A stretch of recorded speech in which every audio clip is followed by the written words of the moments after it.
Pasti itu perusakan lingkungan. Area-area kuliner, lihat tuh drainasenya isinya apa. Penerapan tarif wajib, pemulihan pencemaran air limbah domestik. Bukan soal NKRI lagi.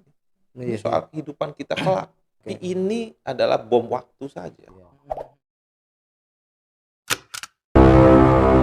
Assalamualaikum warahmatullahi wabarakatuh. Kawan Rujuk, jumpa lagi di Rujuk Podcast dan masih bersama gue Muhammad Lukman. Kali ini Rujuk Podcast ingin membahas atau mengulik terkait pengelolaan air limbah nih domestik di Kota Bekasi. Dan sudah hadir di tengah kita Kepala UPTD PAL Kota Bekasi, yaitu Bang Andrea Sucipto. Assalamualaikum. Waalaikumsalam warahmatullahi wabarakatuh. Sehat, Salam Bang? sejahtera. Ya, Rombanya kayak matanya ini kayak kurang istirahat gitu. lumayan. Iya. Bang, ini kita kan udah vaksin nih. Kemudian alhamdulillah sehat, bisa buka masker ya. Lebih enak, enjoy ngomongnya ya. nih. Juga baru rapid. Iya, betul. Kan kalau kayak gini kelihatan bulenya Bang Andre nih. Lagi sibuk apa nih UPTD PAL? Ya saat ini sih kita lagi proses kejar masa transisi. Transisi dari UPTD menjadi BLUD. Oke, nanti kan sekarang UPTD, rencana BLUD, berarti bisa mengelola sendiri. Ya, jadi intinya sih mengelola keuangannya sendiri ya. Dan bisa memberikan fleksibilitas dalam pelayanan. Oke. Itu kunci utamanya sih. Oke. Kalau dari sisi kinerja nggak jauh beda ya? Kinerjanya akan lebih profesional. Karena Lebih kalau profesional, kita lihat itu sebenarnya di sini itu manajemennya sudah manajemen ke arah swasta ya, private. Kayak perusahaan kayak gitu? Ya. Oke.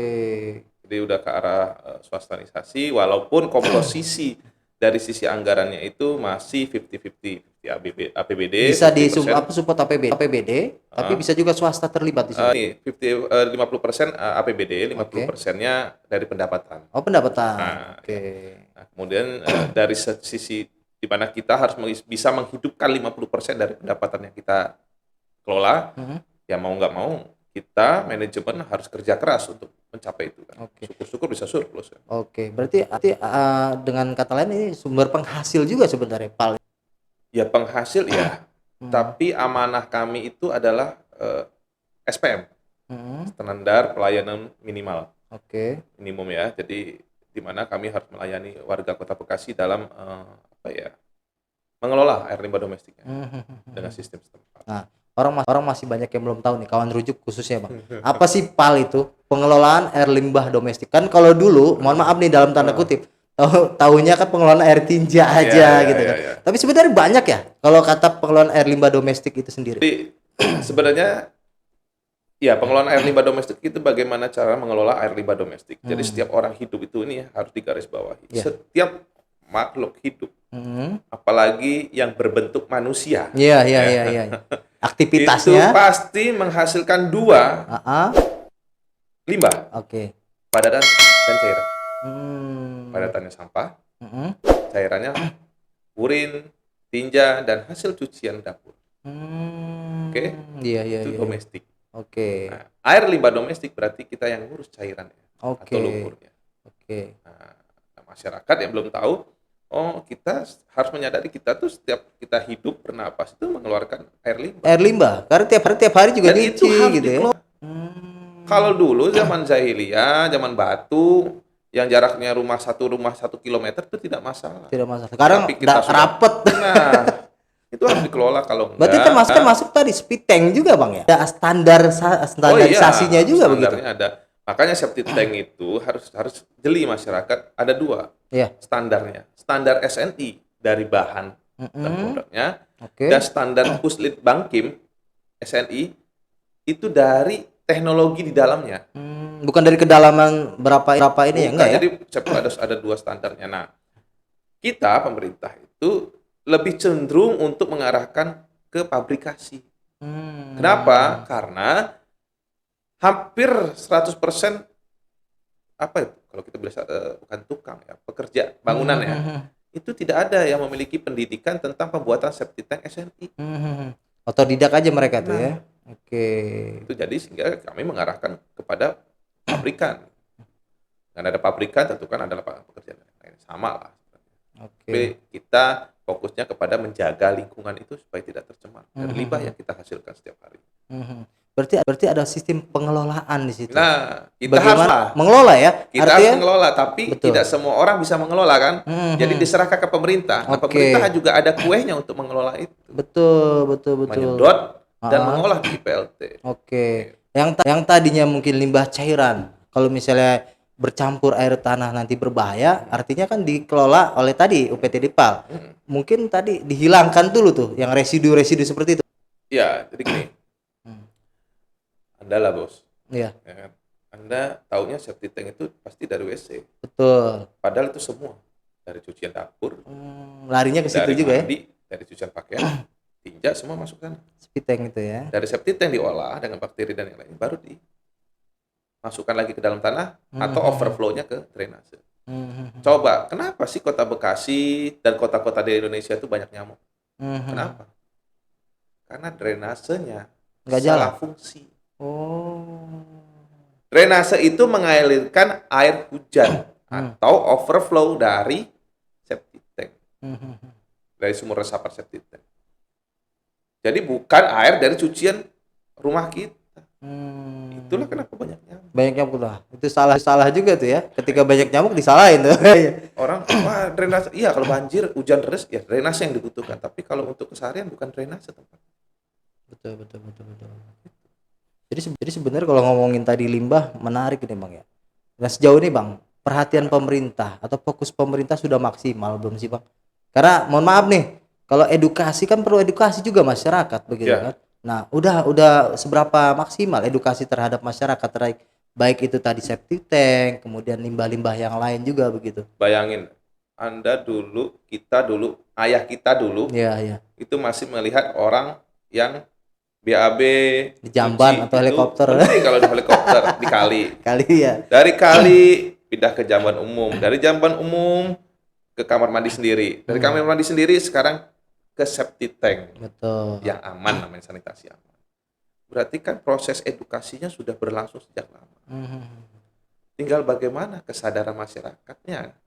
Nah, kesadaran masyarakat Indonesia itu Kota Bekasi dan ya sekitar kita lah.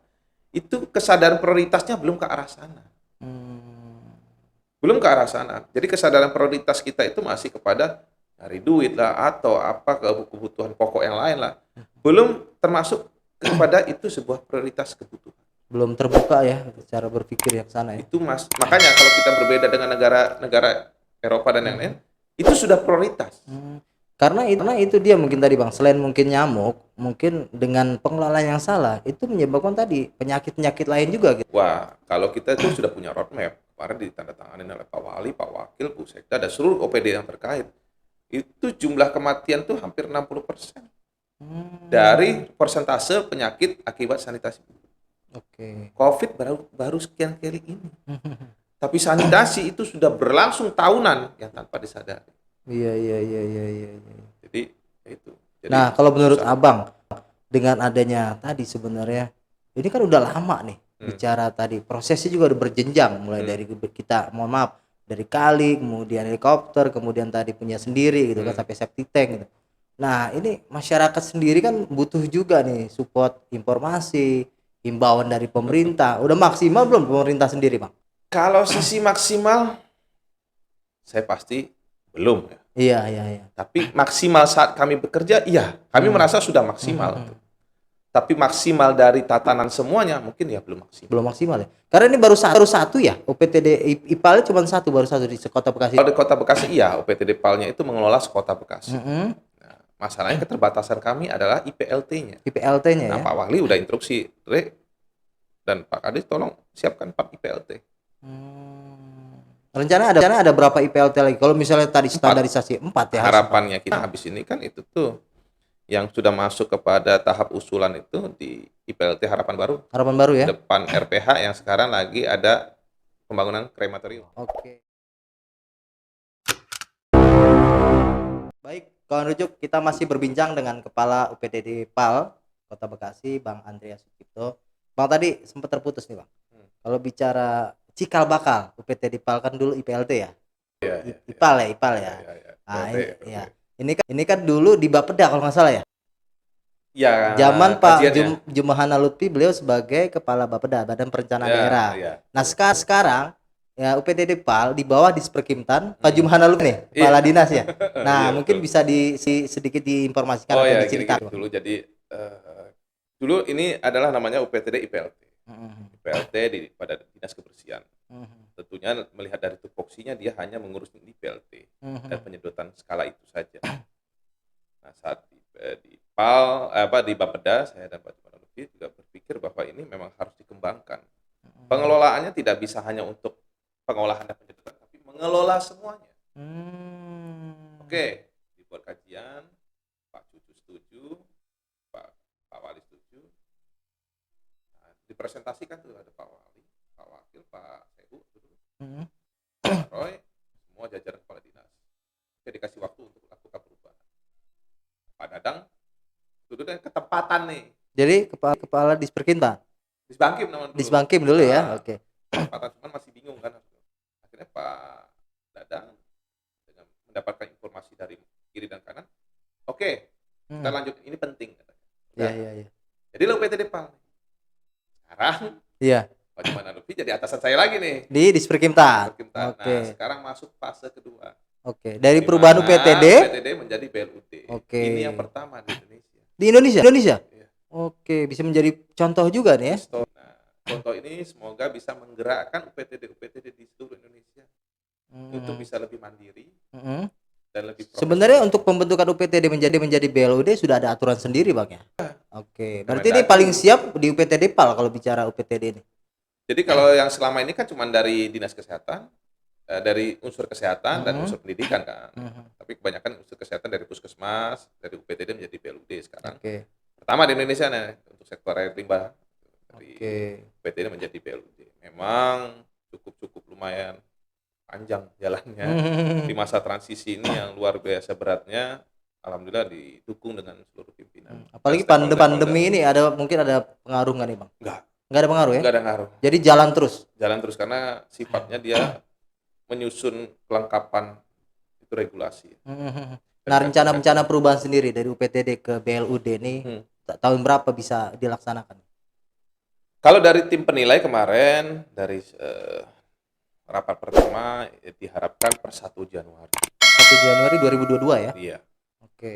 Makanya kita masa transisi ini untuk memperbaiki semua kekurangannya sehingga saat 1 Januari kita berjalannya ya paling tidak di jalan yang beraspal lah. Oke.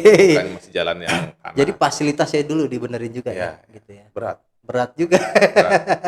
Makanya kalau tadi bilang agak lelah ya. Iya. Kita dan tim tuh hampir nggak tidur, nggak pulang. Kelihatan kok. Saya lihat waktu dulu kayaknya nggak sekurus ini gitu Bang Andre ya. 2 bulan turun hampir 5 kilo. 5 kilo ya. Oke. Nah tadi dilanjut Bang. IPLT kan idealnya satu kota itu 4 ya. Satu kota itu bukan 4 IPLT-nya. Satu IPLT itu nggak masalah. Yang penting kapasitasnya. Kita untuk mengelola satu kota, ini sekarang kapasitas 120 meter kubik itu bisa menampung hanya 6%. 6%. Berarti yang di sini cuma 6% doang. Kalau mau 100%, ya kali aja. Ditambah lagi berapa kali berapa ribu meter kubik per harinya yang harus disediakan oleh pemerintah untuk mengelola semuanya. Itu butuh lahan kosong artinya. Atau bagaimana? Kalau lahan kosong tidak juga. Enggak juga ya. Ya paling cukuplah Harapan Baru dengan Sumur Batu selama di-upgrade. Kita kan pakai sistem mekanis nih. Mechanical electrical beda dengan konvensional yang bayangkan 120 meter kubik kalau pakai konvensional dia butuh 1,2 hektar. Tapi dengan mekanik ya? Cukup 2000 meter itu aja. Sudah termasuk parkir truk. Jadi kalau mau lahan Sumur Batu kalau di-upgrade sampai 2000 pun nggak masalah. Bisa ya? Bisa. Canggih bener itu ya. Bisa. Selama nggak mati lampu aja. Yang penting nggak mati lampu. Itu kan musuh. Berarti dukungan dari negara juga PLN dalam hal ini ya. Dan genset. Harus punya genset sendiri. Jadi dukungan dari PLN dan genset. Genset ya. Pemerintah lagi tuh ya, harus beli genset lagi. Oke. Nah yang di IPLT yang di Harapan Baru Bang, ada kendala nggak sih Bang? Sampai dengan saat ini kayaknya belum kedengeran ini Bang. Ya, yang di Harapan Baru itu karena kita ngusulin ke pusat. Itu kayaknya udah lama tuh kalau nggak salah tuh. Ya, kajiannya 2017, 2018 kita itu tarik menarik, 2019, 2020 dan kita ngajuin lagi 2021 ini. Hari masuk, semoga tahun 2022 bisa terbangun. Dan Pak Wali kan juga bersama jajaran juga sudah berbicara dengan Bu Dirjen Cipta Karya kan. Salah satu agendanya adalah harus terbangun ini. Iya. Gitu. Jadi dan syarat-syaratnya banyak.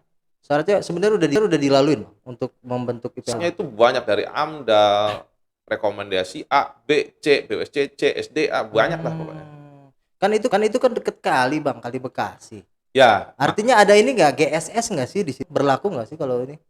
Walaupun GSS. tadi iya GSS. Ya, berlaku. Artinya kan walaupun ini untuk pemerintah, tapi kan ada aturan tersendiri mengenai GSS itu sih. Iya. Harus. Makanya rekomendasi kita ke BWSCC gagalnya kita harus redesign layout.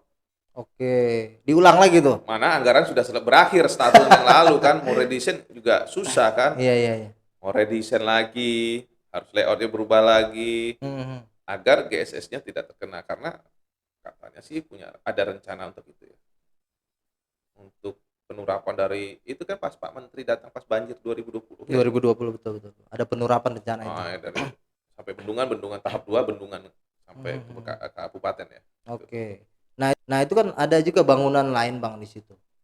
Kayak tadi rencana krematorium itu begitu. Krematorium kan lagi proses pembangunan.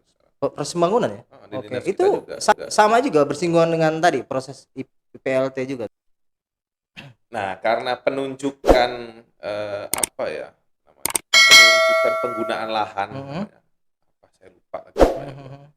Jadi penunjukannya itu dulu ditunjuk bahwa tanah sehamparan itu untuk RPH dan IPLT. Betul. Nah, sekarang untuk tujuan awalnya sana. Nah, ada krematorium. Jadi dari satu hamparan tuh berarti ada 3. Ditambah satu lagi item tadi yang krematorium ya. Harusnya 2 kan. Nah, jadi satu sekarang krematorium. Sekarang kan peletakan batu pertama. Mudah-mudahan itu bisa mengakomodir permasalahan tentang perjenazahan. Iya. Satu sisi ya bagus lah, kita dukung lah seperti itu ya. Tapi ada sisi lain juga tadi, IPLT juga kan penting juga nih karena bicara limbah. Berarti selama ini tadi untuk RPH itu mereka, mohon maaf, limbahnya itu kemana Bang kalau belum ada IPLT? Nah, limbah setiap RPH itu memiliki satu kesatuan. Jadi ada tempat potong hewannya, ada pengolahan limbahnya, baru dimasukkan ke badan air. Sama seperti pasar juga punya IPAL-nya baru ke badan air. Jadi semua sama. Sama dengan TPA juga sampah, ada IPA Lindi untuk mengurus lindinya, mengolah lindinya baru ke badan air. Jadi itu merupakan satu rangkaian. Jadi kan IPAL sendiri kan belum berfungsi maksimal di situ. Nah, maksimal atau tidaknya itu ada di dapur sebelah. Ada.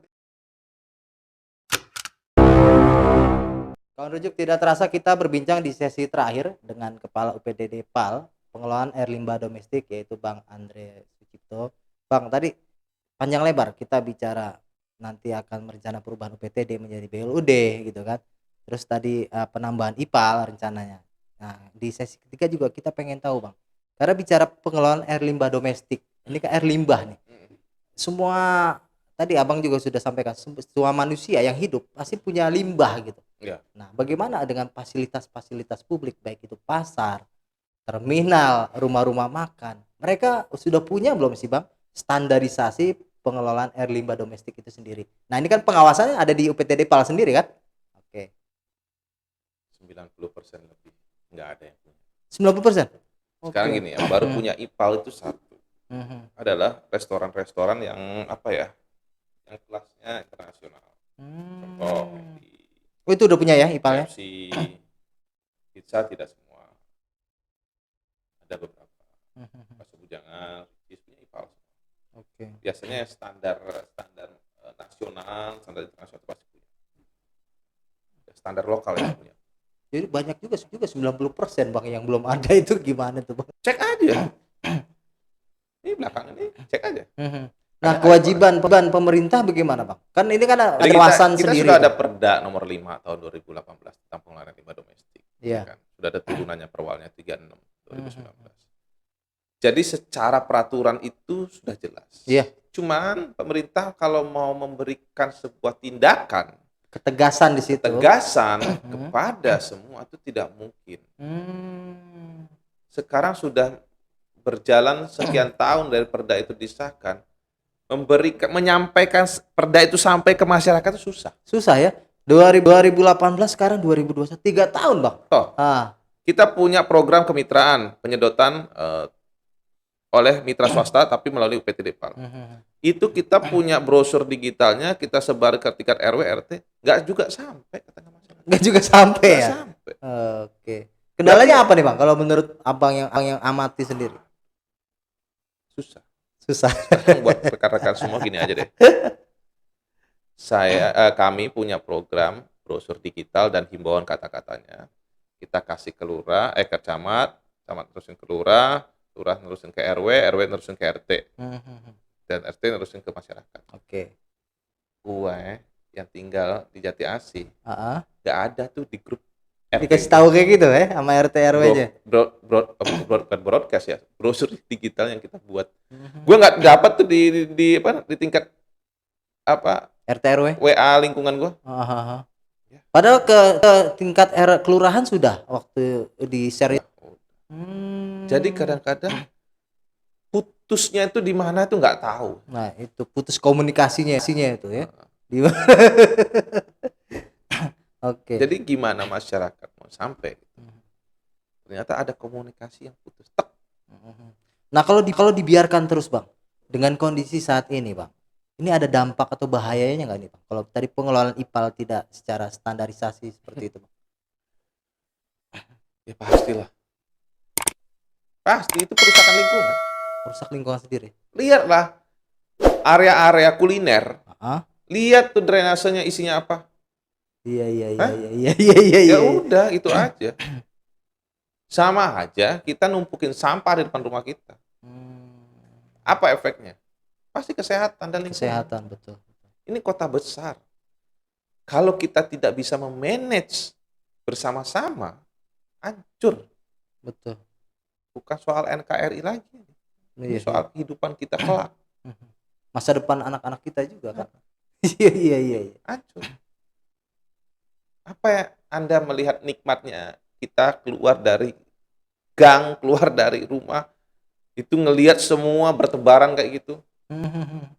Jadi baunya juga udah menyengat banget itu kalau gitu limbah kayak gitu bang. Kota yang sudah masyarakatnya terstruktur, menyadari itu merupakan sebuah prioritas. Budaya sudah terbentuk. Keluar rumah ini wangi. Keluar rumah tuh bersih. Betul. Itu indikator saja sih. Saya kemanapun saya pergi, yang di negara itu penerapan pengelolaan limbah domestiknya baik, nggak pernah kena gigit nyamuk. Nggak pernah digigit nyamuk. Oke, DBD malaria nggak ada. Coba ke Bali. Iya. Ada nyamuk nggak di daerah pasar? Nggak ada kayaknya. Iya. Bali ya, cukup Bali padahal di Indonesia juga. Ya, itu dari ujung ke ujung tuh pakai pipa deh. Nggak pakai sedot lagi, dia pakai pipa. Pengelolaan limbahnya. Itu dibuangnya kemana? Bali juga itu ada nanti di ujungnya ada IPAL besar. Itu untuk mengolah air limbah domestik seluruh. Itu sistem perpipaan. Makanya negara-negara maju pasti sistem pengolahan air limbah domestiknya menggunakan sewerage atau sistem perpipaan. Kita masih generasi awal nih, sedot itu generasi awal. Sekarang bayangkan aja kita Kerau Lumbu aja punya DED dan yang lain, mungkin ya salah satunya kurang komunikasi, tapi kita di demo. Iya. Kami nggak butuh IPAL, yang kami butuhkan adalah supaya tidak banjir. Padahal pengaruh di situ. Ya ngaruh lah. Iya, karena mampet tadi kan. Iya. Lah namanya kita mau membuat sistem perpipaan, itu bukan hanya pipa yang kita bor di dalam tanah, tapi drainasenya pasti kita perbaiki juga. Betul. Itu dananya dapat bantuan dari Asia Development Bank dan APBN. Cuma masyarakat tidak mau dan yang lainnya. Iya. Dan yang nggak habis pikir, yang protes juga orang dari Cipta Karya, pensiunan. Artinya mereka secara ini ngerti teknis juga sebenarnya. Ya mungkin kita harus sadari juga mungkin ada tekanan fisikis terhadap banjir yang sering berulang di setiap tahun. Betul.